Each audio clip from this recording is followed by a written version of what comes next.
Sir cinema ಟೈಟಲ್ಗೆ KD ಅಂತ full form ಅಂತ ಕೇಳಿದಾಗ ಏನಾದ್ರು ಅರ್ಥ ಮಾಡ್ಕೋಬಹುದು ಅಂತ ಸರ್ ಹೇಳಿದ್ರು.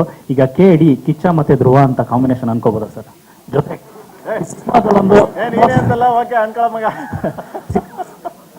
ಸರ್ ಕಡೆಯಿಂದ ಈಗ ಮದರ್ ಸೆಂಟಿಮೆಂಟ್ ಬಿಟ್ಟು ಬ್ರದರ್ ಸೆಂಟಿಮೆಂಟ್, ಧ್ರುವ ಅವ್ರನ್ನ ತಮ್ಮ ಅಂತ ಕರಿತೀರಿ. ಸೊ ಕಾಲಭೈರವ ಬಂದು ಹಣ್ಣನಾಗಿ ಬರ್ತಾರೆ ಈ ಸಿನಿಮಾಗೆ ಅಂತ. Yes, true.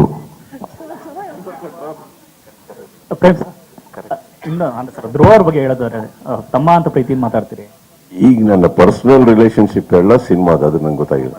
ಸಿನಿಮಾದಲ್ಲಿ ಏನು sir, is a star, is a very big popular name, is doing extremely well for himself.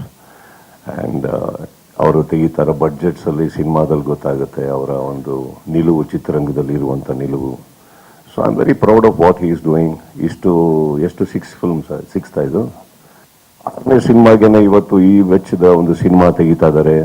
6ನೇ ಸಿನಿಮಾಗೆ ಈ ಬಡ್ಜೆಟ್ ಅಲ್ಲಿ ಒಂದು ಸಿನಿಮಾ ತೆಗಿತಾ ಇದ್ದಾರೆ ಅಂದಾಗ I think it is a great achievement.